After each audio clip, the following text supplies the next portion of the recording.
But first, Bruce Lipton, in our pre-recorded discussion, explains just what happens to us if we feel under long-term chronic stress.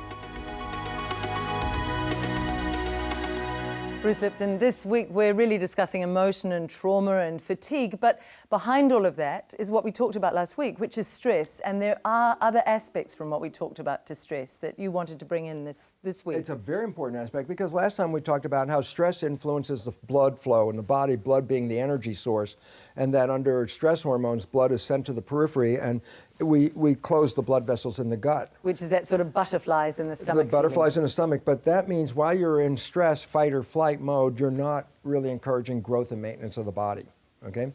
But now there's another second factor of stress that is as important, if not more important, and that is this. There are actually two protection systems in the body. The adrenal system is protection from threats on the outside, but what we call the immune system protects me from threats on the inside. Well, now we have an issue. I have two environments to protect, something on the outside and something gets me on the inside, bacteria, viruses, cancer cells, whatever. And the adrenals can get us away in our perception from the outside, from the saber-toothed tiger. The adrenal gets us into fight or flight, but yes. The adrenal system also does this. Because now let me just say something about the immune system. Remember, because the whole idea of the adrenal system, allocate all the energy to go to the arms and legs so I can run away from the saber-toothed tiger.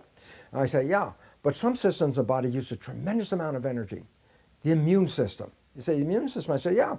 You ever get sick? I say, yeah, you couldn't get out of bed.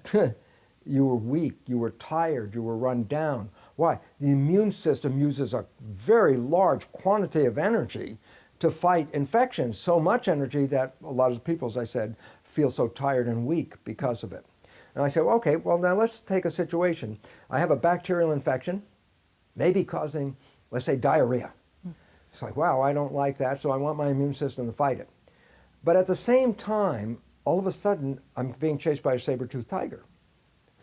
Well, now, if you're controlling energy in the body, if you're the brain and you're going to control energy, I would say, how much energy do you want to put in to fight the bacteria? And what percent of energy do you want to use to run away from the saber-toothed tiger? In the hierarchy of needs, I need to get away from the tiger. Absolutely. I mean, the result is simply funny because if the tiger catches you, the bacteria is no longer a problem, is it? Exactly. And so basically, what's the point is this.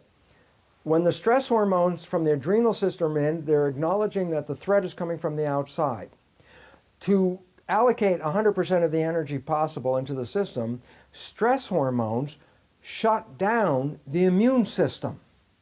The reason is because if the immune system kicks in and starts using up my energy and I'm trying to run away from the tiger and I'm just short that last amount of energy to get my ankle out of that tiger's mouth, I'm a goner.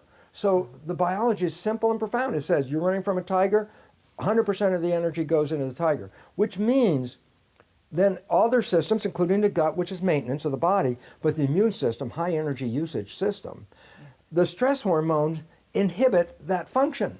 Now, you said last week that's okay for a short run from a saber-toothed tiger about 1,000 years ago or however long when we could rest afterwards. Yeah. Translate it to modern day life, Bruce. Well, translated to modern day life is chronic fear means you're shutting down growth and maintenance and you're still losing 100 billion cells a day whether you're being chased by something real or not. Chronic fear might be the person who is stressed at their work or stressed the mother at work who's stressed because at home. anything that compromises your life or your life's destination is going to cause stress. And so basically I say, yes, that the stress hormones also inhibit the immune system because it uses so much energy. I can't afford to have an immune reaction. So I say, well, what does it mean? I say, well, basically it says when you're in stress, you shut down the immune system. I go, well, what's the consequence of that? And I go, hey, the 5 or 10 minutes to run away from the saber-toothed tiger is not a problem. But if you shut down your immune system and it goes on for hours and days, well, then that means, oh my goodness, you're being contaminated by all kinds of viruses, bacteria, parasites and stuff all day long. And the idea is if you shut down the immune system, then you have compromised yourself and you're no longer defensive. And that's why stress leads to illness. A, because you're not maintaining the body, that will cause illness. And B, you have lost the protection system inside the body because it's on hold waiting for you to be out of stress. which means that if there's something in my body like a virus or a cancer cell, it's free to do whatever it wants because the immune system is on hold. Let me just emphasize, how powerful is stress in shutting down the immune system? Medical doctors give patients that they want to transplant an organ like a kidney or a heart into a person. And because it's foreign tissue, the recipient of this organ, their immune system is going to aggressively remove the transplant. Well, I don't want the transplant removed. So the doctor, before transplanting the organ, gives the patient stress hormones. And by giving them stress hormones, then they can put the organ in while the immune system is being inhibited so that there's no reaction against the graft. That's interesting. And that just, what it really emphasizes is how powerful is a stress hormone in regulating the immune system.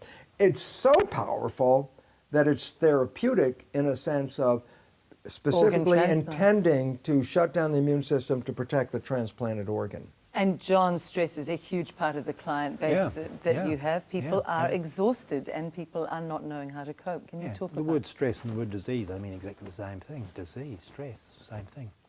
So that's basically where we start, and we try to, obviously lifestyle modifications are important, dealing with trauma, toxins, the various thoughts, all that are interrelated. So you have many clients who are under stress who come in with these free-ranging toxins in their body because their immunity is stressed. Obviously, it's how well you manage it. Yes. And so you're managing it well, your brain's functioning more effectively because you're then sending signals out to reproduce the various chemicals, or to produce the chemicals that are necessary to enhance the immune system.